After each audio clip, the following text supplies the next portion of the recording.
Chers frères et sœurs, la grandeur de ce dimanche de Pentecôte, 50 jours après Pâques, apparaît dans la liturgie d'aujourd'hui comme la manifestation extraordinaire d'une nouvelle alliance qui n'est plus dans une loi écrite et morte, mais dans une vie nouvelle qui vient à l'Église par le souffle de l'Esprit de ressuscité.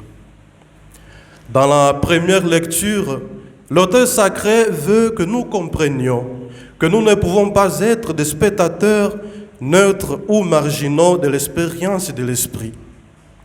Parce que recevoir l'Esprit est un phénomène absurde ou irrationnel tant que l'on n'entre pas dans la logique de l'action gratuite et puissante qui transforme l'homme de l'intérieur et le rend capable de nouvelles relations avec les autres. Ainsi, pour exprimer cette réalité de l'action libre et rénovatrice de Dieu, la tradition chrétienne avait à sa disposition le langage religieux et les symboles des récits bibliques où Dieu intervient dans l'histoire humaine. Et la manifestation classique de Dieu dans l'histoire de la foi d'Israël est la libération de l'Exode, qui culmine au Sinaï avec la constitution du peuple sur le fondement du don de l'Alliance. La Pentecôte, chers frères et sœurs, était une fête juive, la fête des semaines ou des prémices du rassemblement. La fête est décrite dans l'Exode comme la fête de la moisson. C'est cette semaine complète de la Pâque, 49 jours. Les anciennes versions liturgiques, les Targumi et les commentaires rabbiniques ont mis en valeur l'acceptation du don de l'Alliance au Sinaï comme condition de vie pour la communauté renouvelée et sainte.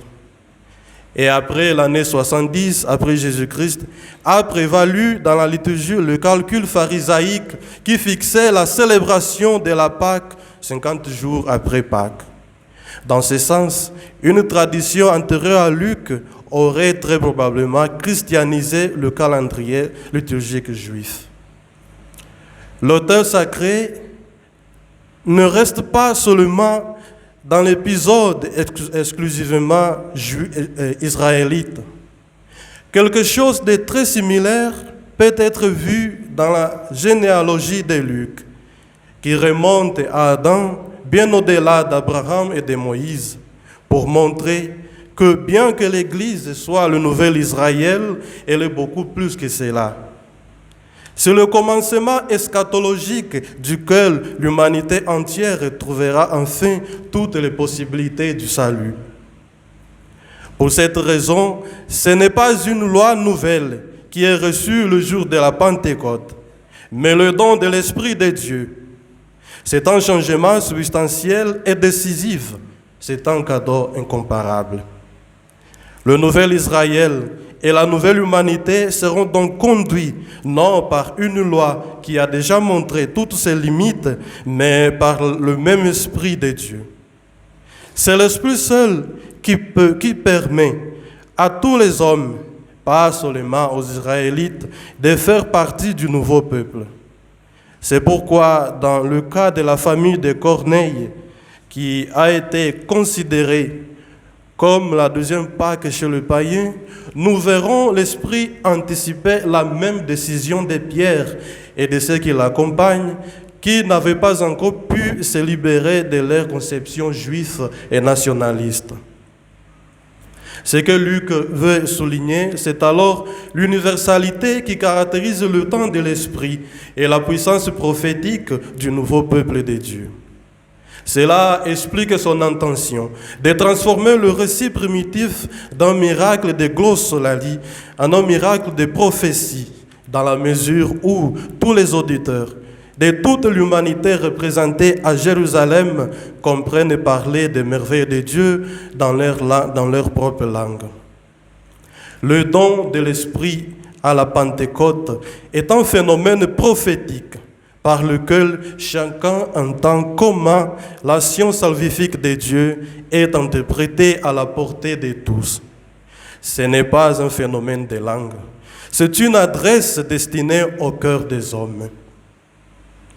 Le récit de la Pentecôte que nous lisons aujourd'hui en première lecture est un ensemble qui couvre de nombreuses expériences à la fois, pas d'une seule journée.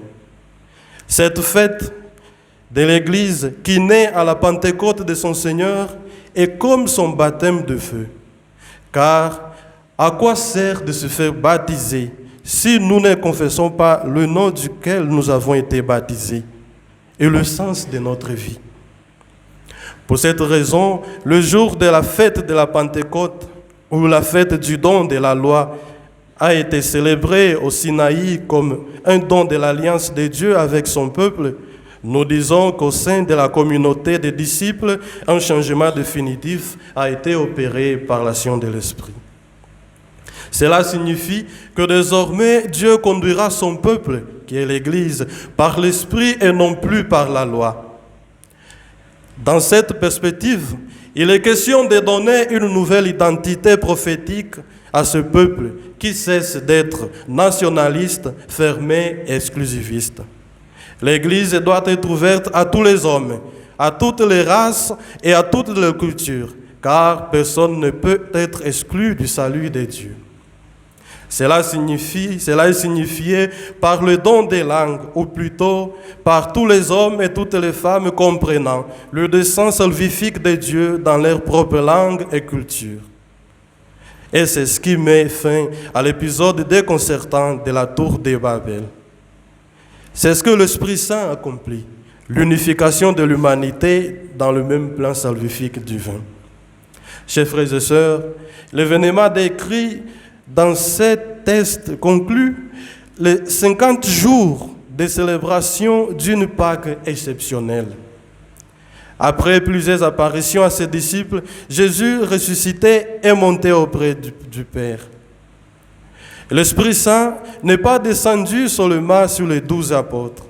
C'est à tous les disciples qu'il est donné. Tous sont donc assistés de l'Esprit de poursuivre la mission du Christ. Et c'est ce que la deuxième lecture illustre en affirmant que chacun reçoit le don de manifester l'Esprit en vue du bien de tous. Et la deuxième lecture est un fragment qui appartient à un ensemble où Paul se prononce sur les excès qui se produisent à Corinthe en raison de l'abus des charismes. À cette occasion, l'apôtre écrit pour clarifier le but et la valeur des charismes dans l'Église. La diversité des grâces et les dons des la diversité des grâces et des dons communautaires ne doit pas briser l'unité de la communauté, car nous avons tous besoin d'avoir quelque chose de fondamental sans lequel nous ne sommes rien. L'Esprit du Seigneur Jésus pour confesser notre foi. Sans l'Esprit, nous ne sommes pas chrétiens, même si nous pensons avoir des charismes extraordinaires et parler des langues que personne ne comprend. Les dons spirituels, les charismes ne sont pas seulement esthétiques, s'ils ne sont pas vécus avec la force et la chaleur de l'Esprit. Ces dons et charismes ne nous conduiront pas à la communion. Et une communauté sans unité de communion est une communauté sans l'Esprit du Seigneur. L'évangile d'aujourd'hui nous dit que dès le jour où Jésus est ressuscité des morts, sa communication avec les disciples a eu lieu par l'Esprit. L'Esprit qui a soufflé en eux leur a donné le discernement, la joie et le pouvoir de pardonner les péchés à tous les hommes. Le salut de paix, shalom, est répété 2 fois dans le récit pour signifier quelque chose qui va bien au-delà de la salutation quotidienne dans le monde biblique et parmi les Juifs. C'est la salutation de Dieu et c'est la salutation pour préparer ce qu'il va donner par lui-même, la force de l'Esprit Saint. Dans l'Évangile, l'Esprit est cette force intérieure qui renouvelle le baptisé au plus profond de lui-même et qui le pousse à œuvrer au renouvellement du monde selon l'esprit du ressuscité. Pentecôte n'a du sens que parce qu'elle offre aux hommes, malgré leur chute et rechute, une vie nouvelle. Parce qu'elle leur permet de rentrer dans un lieu nouveau avec Dieu et avec les semblables. L'Esprit du Christ nous délivre de nos peurs et de nos prisons. Il nous délie de nos liens et nous force à construire un monde meilleur.